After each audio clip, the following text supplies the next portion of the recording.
Okay, and just to summarize something I said in the last video about sine inverse only being in quadrants 1 and 4, the reason why that is because of certain, is what we talked about, like every x value has to have exactly one y value. Now this is the graph of sine, okay?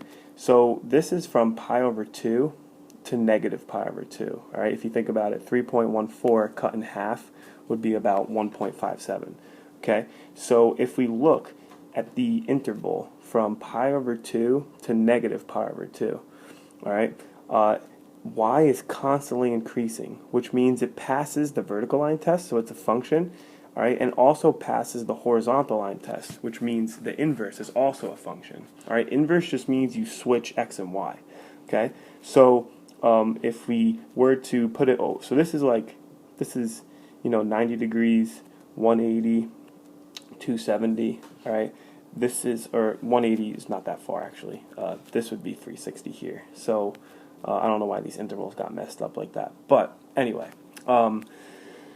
if it was another interval, if it was like angles from 0 to 90 and then 90 to 180, so it was like this interval here, then it wouldn't pass the horizontal line test, which means the inverse wouldn't be a function, all right, so that's why sine inverse, if we look at the range of sine inverse, is always going to be angles in between pi over 2 and negative pi over 2, or 90 degrees and negative 90 degrees. And look what happens when I graph the inverse of sine. Okay, in purple is the sine inverse, and again, remember, in math, inverse just means you switch all the x and y values, so you switch the domain and range. So this purple graph is like you took all the graphs on the blue line, all the points on the blue line, and switched x and y. Now the reason why it stops there is because if it kept going, it would look like this. And that would not pass the vertical line test. It wouldn't be a function. So if you take this part of the graph, between 90 and negative 90, and then switch x and y, you get this part of the graph, which is why sine inverse looks like that. All right. Okay, now if we look at cosine, all right, cosine's a little different because cosine on the interval from 90 to negative 90 fails the horizontal line test, which means the inverse wouldn't be a function. But if we use all the angles from 0 to 180, all right, so we take this part of the graph, and then we switch x and y, that gives us the here. All right, if we kept going past 180, then the graph would look like this, and it would fail the vertical line test. All right, so cosine inverse, whenever you use cosine inverse, it's only going to give you angles between 180 and 0, or 0 and pi radians. Okay, and tangent is like sine, all right, because if you take the interval between negative 90 and 90, all right, tangent is always increasing, so it passes the vertical line test.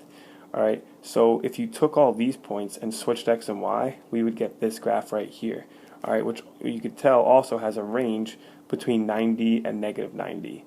And again, the reason why it's restricted is because if it wasn't, then the rest of the graph of the inverse would look like this, and then it would fail the vertical line test. So sometimes with inverses, in order to make them function so that the calculator could utilize that idea, you have to limit the range. All right, and sine and tangent are limited to angles. Sine and tangent inverse are limited to angles between 90 and negative 90, so quadrants 1 and 4, and cosine is limited between 0 and 180, quadrants 1 and 2. Okay, so I know those last couple minutes at the beginning of this video could be a little mind-blowing if you've never talked about that stuff before, but it's okay. You don't have to understand every little detail, but the point is that when you use sine inverse, cosine inverse, tangent inverse with a calculator, you're only going to get angles between those values. So let's apply that to this question here. So let's find theta. So theta has to be between 0 and 360, and we know that the cosine of theta is negative 0.4057, and theta is in quadrant 3. All right, so your gut instinct would be to type cosine inverse of that ratio. All right, so cosine inverse of negative 0.04057, and we get 113 degrees. Now, the cosine of that, okay, the cosine of that is the ratio that we want, but this angle is not in quadrant 3. So instead, what you should do whenever you use inverse, do it of the positive version of the ratio. and that'll give you the reference angle. So now that means the cosine of this angle is going to give me the ratio 0.0457.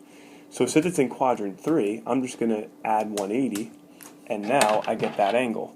So our answer is going to be 246, okay, because again, I'm using the reference angle, 66, and that's why, and then I added 180 right there, okay.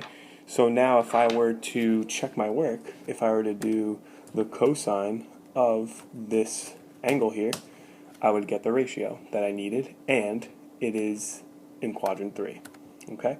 So always take the inverse of the positive ratio to get the reference angle, and then just use your reference angle's rules to find the right quadrant.